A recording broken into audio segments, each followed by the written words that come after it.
Call this meeting to order. Roll call. Martin Perry, Here.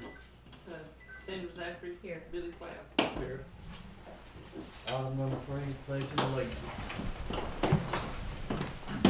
I pledge allegiance to the flag of the United States of America and to the republic for which it stands, one nation, under God, indivisible, with liberty and justice for all. That's probably, we got a big grass pile deal now. I guess winds carried it off. Really, you know how many it's been called out on? Not yet, they just page 2 out, so. Item number 4 is recognized guests, and I think the signing sheet's on its way around now. We want to thank everybody for being here. Item number 5, new business. Sandra, you got any new business today? Well, I do want to brag on Chris. He's been doing some of his online for FEMA, and when he gets it done, he emails it to me, and I just want to appreciate him for getting that done. And he doesn't have any inmates right now to do any extra work, he tells me today, so. But whenever they all get them ready, we've got some things we've got to get done, but I just want to appreciate what you're doing. Thank you. Is the jail empty? No, We're Billy, Don, you got anything to say? Don? Sheriff? Just a couple things. Got 48 inmates in jail, so we're not empty. But the problem we've had is we've lost a lot of trustees over the past 2 weeks. We've got new trustees, and it usually takes us, what do you say, Chris, 2 or 3 weeks before we get them out and acclimated to get them out working. And we're running into a problem with trustees. We're running into a problem with trustees that are good ones, that have been good in the past. They don't want to work. You know, a good trustee in the past has not had to go out and work. I mean, they've cooked, they did a little cleaning. Well, these guys don't want to go out and work. I mean, I'm being honest with you. It's to the point now where I'm fixing to pull the females out and let them go work because they're willing to go work. And you know, we've never been able to. We haven't been able to do that because if you do females, then you have to have all female trustees, or if you do males, you have to have all male. And so, I mean, we haven't. We've got some lazy fellers. The younger they are, the lazier they are. And in their whole, and not being, you know, but the older trustees that have been good trustees, I mean, they can't go out and walk the road and pick up the trash like they're doing. They're good in house. They keep everything clean, but they're not guys that can go out and live. So I mean, we're struggling. Our applications on trustees has dwindled. So I mean, it's not funny because you would think that these young guys would want to get out of there because trustees get some benefits. I mean, many days they're fed on the side of the road. Businesses bring them food. I mean, they're taken well care of because the citizens like to see that they're out cleaning stuff up and doing things. We take care of them. I know Sanders fed them before me. We help them. So it's amazing to me. You guys are going to see a PO for a reimbursement for mileage for me. That is because of the Woodmore case. I could not take a police car on several things that we were doing, where we had to do make sure people were at different places on some surveillance and stuff. And also, I've been to Oklahoma City twice for Cody Cooper with the U.S. Marshals, and can't take a police car when you're sitting at hotels looking for, watching as they're moving in and out. So that's why you'll have a mileage reimbursement for me. We've got a big deal. Air conditioned Green Country just pulled in as I was pulling out. It's not in yet, but they're out there getting stuff ready. But we got hit this week with the Labor Commission, the boiler inspector. So Chris is now an inspector. We were paying the schools to inspect it, but Chris is now an inspector, but that's not our problem. Our problem is that when our facility was built, we didn't vent anything out of the facility. So our boiler that we have left is a gas boiler. It wasn't equipped with a disconnect like it was supposed to have, a quick disconnect. None of them were equipped with electric shutoff valves. And it's not ever been piped out of the facility. So I guess they've let this go on for 14 years, and now they're going to shut us down if we don't have it fixed. So I've been on the phone with Jeff Staples Friday. I talked to Rick early Friday morning. Been on the phone with Staples 2 or 3 times. I think our best fix is he can put the shutoff valves on, or the electric disconnect buttons in at a fairly decent price. And that's not, he said that's not expensive. If we are to keep the one boiler unit that we only have one boiler unit. So I learned that a boiler unit is 299 thousand BTU. The one we have is, or it's 250,000 BTU. The one we have is 299,000 BTU. To fix what they need fixed is almost $9,000. Staples said that one shutoff valve is $4,800 just for the shutoff valve.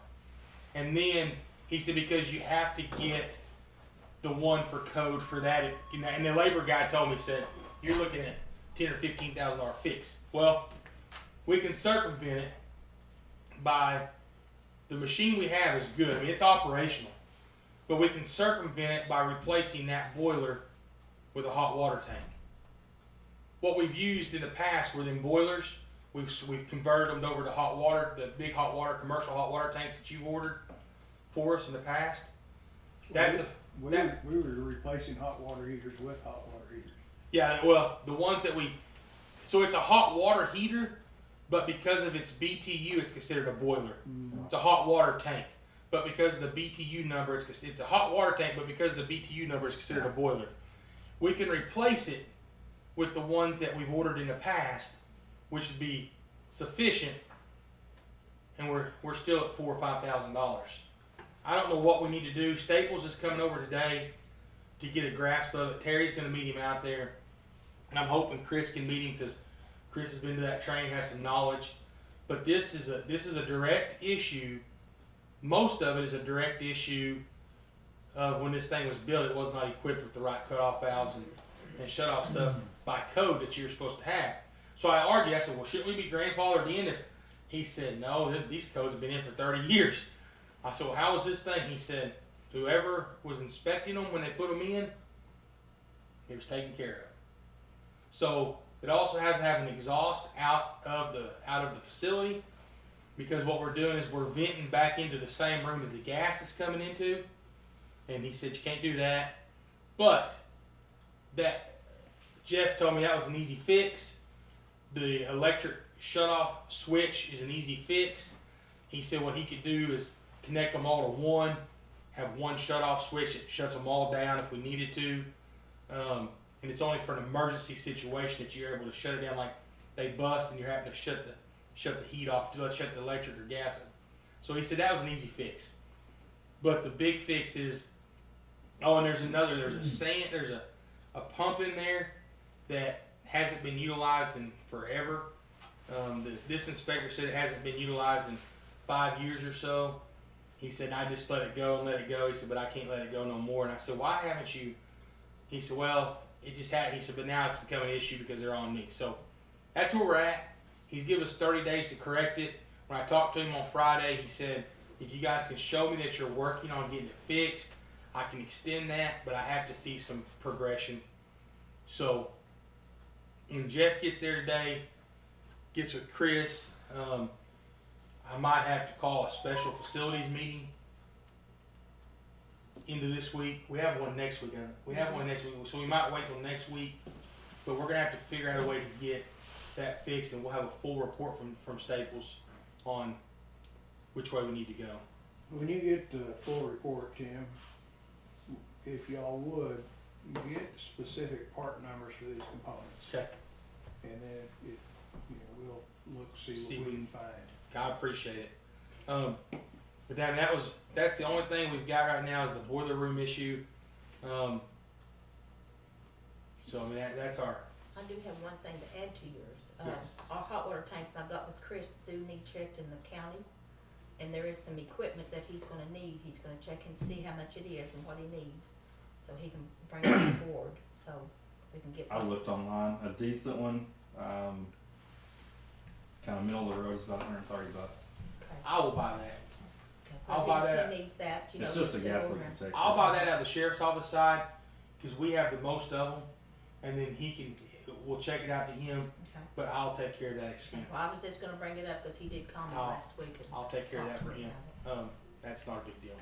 Tim, when you talked a while ago about a pump, what kind of a pump are we talking about? Joe, Circulating pump. No, this is a sand, this thing is full of sand. It's a sand deal, it's a trap, I really don't know, it's not the circulating pump, it's a sand deal, it's about that tall, it's a filter kind of deal, it's about that big, Sand trap. and that's full, and Staples said those happen all the time, he said those are not a big expense. The big expense that he said we have to worry about right now is the boiler, is the shut-off valve, the gas disconnect valve from the boiler to the machine. He said, and he looked, like I said, he looked that part number up, and I'll get the parts from him and have it. But he said that's an expensive part. He said because it has to be per code to whatever their standards are. And we thought we were gonna get around it because Jeff did say, hey, it's 250,000 BTU. You don't have nothing in there. At that, called the guy, talked to Mr. Kelly. He's like, yeah, you got the one. So I called Jeff back. He's like, it's that one that we have not replaced yet. He said, I'm looking at it right now. It's a 299 BTU. I said, okay. So that's where we are on that. Well, it would be the same money to change it out versus buying a valve, or still gonna buy the valve? Well, you still got to put that electric cutoff deal on it. Is this an e-stop? Is that what you're talking E-stop, about? yeah. He said you still got to put that cutoff, that stop valve for that boiler. But if it's under the 250,000 BTUs, it doesn't require it by code. So if it's under the BTU, it doesn't require it by code. But because we're over that BTU, it requires it. But my question, if the valve costs more than a tank, or as much, and the tank's already 14 years old. That's what I'm just saying. change Just the buy. tank, That was my. and we don't have to buy the valve? No, we don't have to buy the valve because it's less than the BTU that requires that shut-off It's a valve. no-brainer. But about the time you put the valve in, then the tank goes bad, and have to buy it too. Yeah, that was my thought, is that we spend the $4,000 to replace the tank. Even though the tank we have is operational, we didn't have all new hot water tanks in there. That was my thought process. But I just wanted to let y'all know where we are on that issue. You know, weren't those tanks about $6,000? Yeah, one I think was like 4,800, and one was like 56 or 58. It was the difference in the sizes. Remember, we had the big ones and small ones. So this will be a big one. So I guess it'll probably be close to $6,000. Yeah, I think it was. But we know them other two tanks went out simultaneously, so this other one could be on its way out too. But that was the deal, is that it was a lower BTU, so it wouldn't have to have that cutoff valve on it. Still has to have the electric cutoff valve, or the electric shutoff, but not the gas cutoff, because they got electric igniters with gas heat. That's how I understand that. Just like on a gas grill. But that's all I So have. now you still got your ventilation problems. Yes. Still have the ventilation problem, but he said that was not an expensive. He said he could pipe that out. Right. He said that wasn't a bad fix. That was an easy fix to do. He said the biggest thing was And this is in the utility room on the west side, yes, south corner. south corner. So And- I go don't ahead. know why it wasn't being. It should have been done when we built the place, but it's one of those. I did get an email today before I came, and the hospital board will meet tomorrow at 12:30. They're just finishing up some paperwork. Anything new to report on that front? Well, we thought we were gonna have a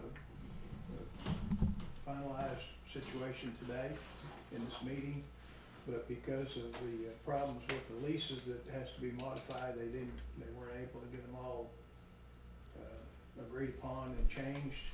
So they agreed to set the meeting that was gonna be held today at 12:30 to tomorrow at 12:30. So hopefully it'll be worked out by then. And once that happens, and the bankruptcy court and judge and trustee have already agreed and committed to Bovida being the operator of the hospital. Cohesive may stay there for a while. We don't know how long but they'll be there through the transition for sure. So that's all been discussed and is open. We think it'll take 2 weeks for them to, at the max, to close out, but here again, it could take longer. So we're hoping that, inside of a couple of weeks here, we'll get our hospital back open. Well, that'd be great. And everybody needs to understand it's not gonna go 100%. They're gonna ramp it up as needed, so. I'm gonna say it's gonna take a good 6 months to 9 months to get the hospital back fully functional. Because they can't just, the business is basically left. So it takes a while to get people understand that the hospital is open and utilizing it again. So it may take a while for it to get ramped back up to the pace that it was at when it was shut down. Do you know if that when they do open, if they'll be able to start drawing the bloods and doing blood stuff again? What they'll do is they'll open the necessary and required departments as they go, but yeah, I think that'll be one of them. X-ray, I'm sure is gonna be one of them. That's the big thing for us is blood and X-ray, and that's the only. We had an individual this weekend. So let me just tell you the kind of inmates that we have. We have an inmate this weekend who's there on a $5,000 bond. He's an habitual offender, in and out, stealing every time he gets out of jail. He swallows a razor blade, his shaving razor blade. We take the razors up after they use it. Before we can take it up, he decides to swallow one of the razor blades with the cap on it because he wants out of jail. I said, we're not warning him out of jail. So we've been to the hospital 3 times getting x-rays, and he's passing it. But that's the the status of the inmates that we have. And if we could have went right here, it'd be okay. But we're having to go to McAllister. And I mean, it's a 3-4 hour trip every time we have to go. And the good thing about McAllister is, they're billing the inmate. I mean, they said, hey, it's pre-existing, we're billing the inmate, or if it's something that they cause, they shouldn't be on the county, and they're taking care of us on that end. But you still have to go and deal with it. So they take him every day? Every day. We take him every day. We started on Saturday. Well, Friday. No, Saturday morning. Took him Saturday, Sunday. We got to take him back in today. We'll have to take him every day until he passes it. And he is native, so he should be able to go to Talahena. But he is. Every sibling in his family that we've had in jail has a CDIB card, but he is saying I am not native. And when he does not claim to be native, they won't see him there because it's just a mess. So we're having to go the back way to send the stuff into them just to protect the county on any. But so yeah, I mean, every other family member got a CDIB card, but he's the only one that's not native. Well, it sounds like promising news on the hospitals coming, so that's good. Yeah, we're hoping it comes to an end, and we're gonna, county districts have agreed to help along with the city to furnish labor to, we're gonna tear that sidewalk out in front of it before it gets opened back up, and we're gonna replace that sidewalk. And we've got donations for the ready mix, but we've gotta get donations for the rebar that's gonna go in. And we gotta get to work on that, but we're gonna replace about 340 feet of it that's all bad, and we're gonna relocate a couple feet from where it's at. But that's just one start of kind of getting things straightened up around here. The other issue, of course, gonna be the roof. And we've got patching materials now in-house, in stock, so that when the weather permits, we're gonna get up there and do some patching. And hopefully, once, and Bovida does know that there is an issue with the roof, and I'm hoping that we can convince them to go with a sloped roof instead of another flat roof, because that's really what it needs. Put a whole new metal roof on. Yeah. Which involves trusses, but cost-wise, it looks like it's about the same either way. All right, if there's no other new business, we'll move on to item 6. Approve commissioner's proceedings from previous meeting. I read the minutes previous, so make the motion. I'll second it. Sandra Zachary, Yes. Clark McClary, Yes. Billy Cloud, Yes.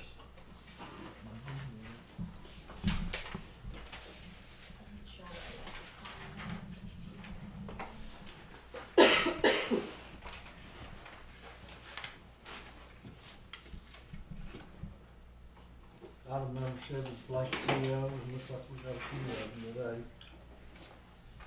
Got one here to Stigler Stone from District 2, $2,500. Stigler Stone, District 3, $2,000. Com Data, B2, $4,000. Com Data, B6, 2, $1,200. Panther Oil and Tire, B2, $400. Panther Oil and Tire, B6, 2, $200. Stickler Home Center, B6, 2, $500. O'Reilly, B2, $600. Performance Foods, B6, 2, $2,900. That's this week's blanket PO.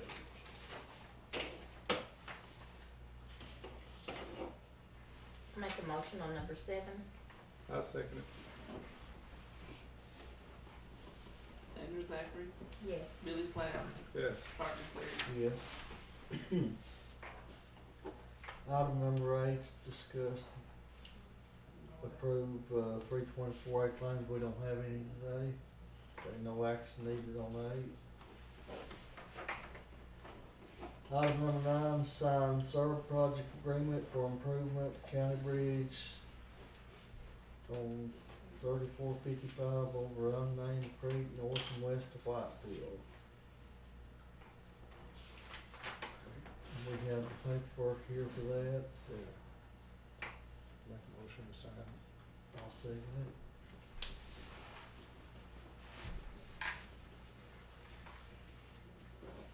Billy Cloud, Yes. Clark McClary, Yes. Sandra Zachary. Yes.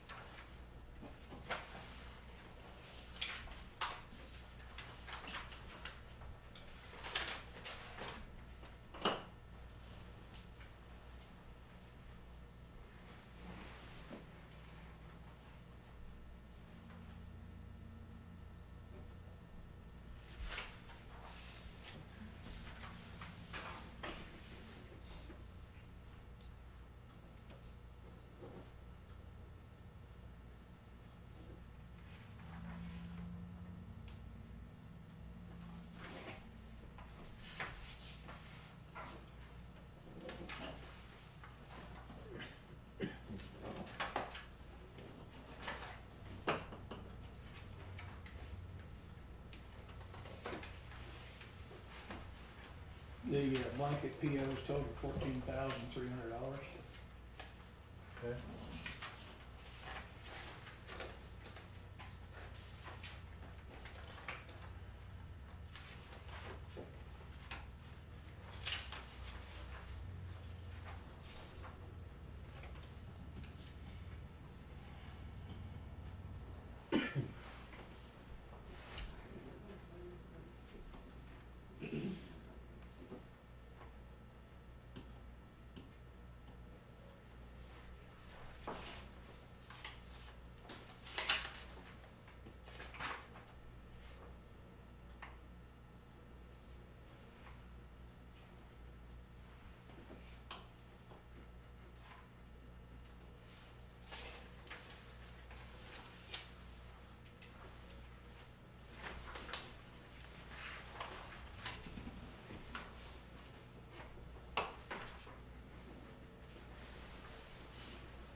Okay, moving on to item number 10, discuss and consider approved resolution for Haskell County Personnel Policy Handbook. I think this is what we approved in the elected officials meeting Thursday, wasn't it? I'll make a motion this time and approve this. I'll second. Martin Terry, Yes. Billy Cloud, Yes. Sandra Zachary. Yes.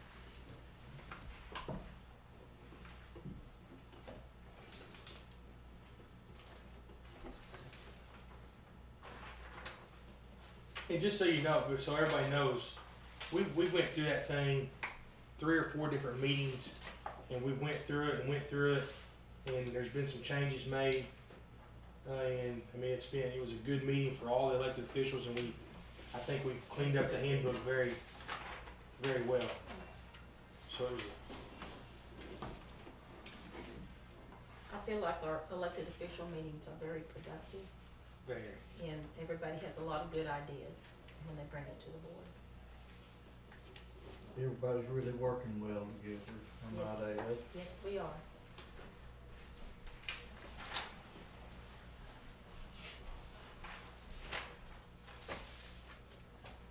So we just approved our account. Please so. We do roll call on that. Yeah. Yes, yes, you did. Thank you. Item number 11, discuss and consider final declaration of surplus for 2011 Tahoe, 1996 Chevrolet van bus, 1998 Ford van bus. those are those 3 vehicles that we have out there at the office that are junk. We're wanting to get a resolution done this week, and then get them out for sealed bids the following week, so we can get them out of there, get it gone. I'll make a motion on number 11. I'll second. Tim, was that the, Tahoe that got shot up? Yes. Is it, you got it nicknamed Tough Luck? Bad luck. Exactly. And just so y'all know that, I mean, that Tahoe, we sent it to ACO, turned it on the insurance claim. It had already been totaled out they already totaled it out once. So once it was totaled out, we bought it back. And so it just like liability insurance on it. There's no money, no anything on it. We do plan on getting some parts off of it that we can use for the other 2 Tahoes that we have. We've already took some tail ends covers off and things like that, so they're taking a couple things off that we need. We had a broken seat in one of the Tahoes, we took it out, took a seat out and fixed it. But other than that, it's just, it needs to go. It's been bad luck. And an eyesore. Sandra Zachary, Yes. Billy Cloud, Yes. Martin Terry. Yes. Item number 12 is discuss and consider right of ways for ALG. This was for a couple of road crossing permits in District 1, but that representative wasn't able to be here today, so there'll be no action on that taken today.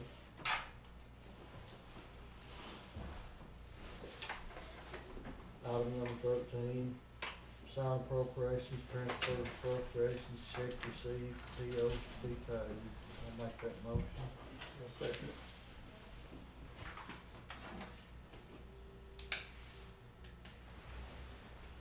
Martin Terry, Yes. Billy Cloud, Yes. Sandra Zachary. Yes.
December 10. But because the operation was still ongoing, it turned into we got done.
Commissioner, see y'all.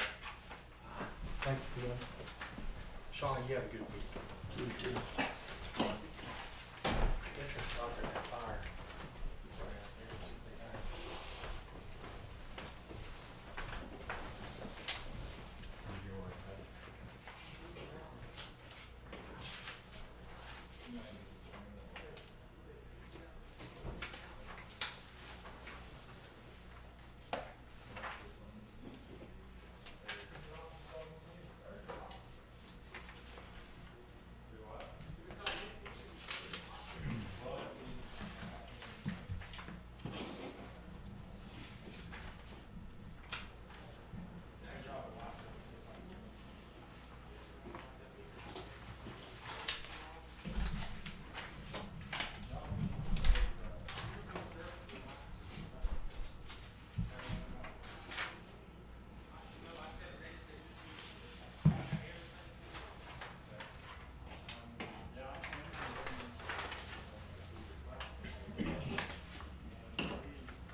thinking it was cell phone.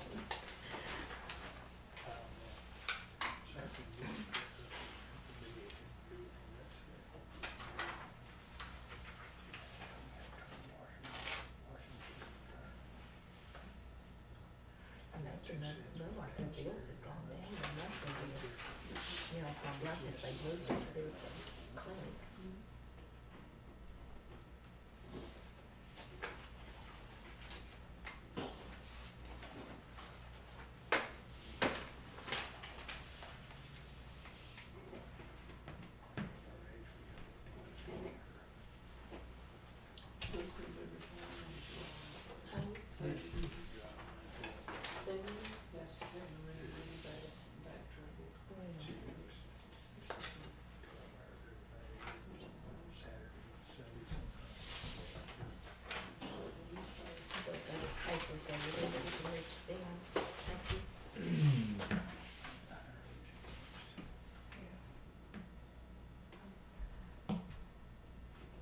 She's been there a long time.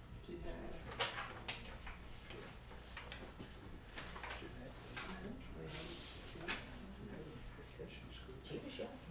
I know. She started.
Executive session. And then go over some stuff. Item number 14 is the executive session, and we need a motion to enter into executive session. I make a motion. I'll second. Sandy Guthrie, Yes. Billy Cloud, Yes. Sparkman Terry. Yes.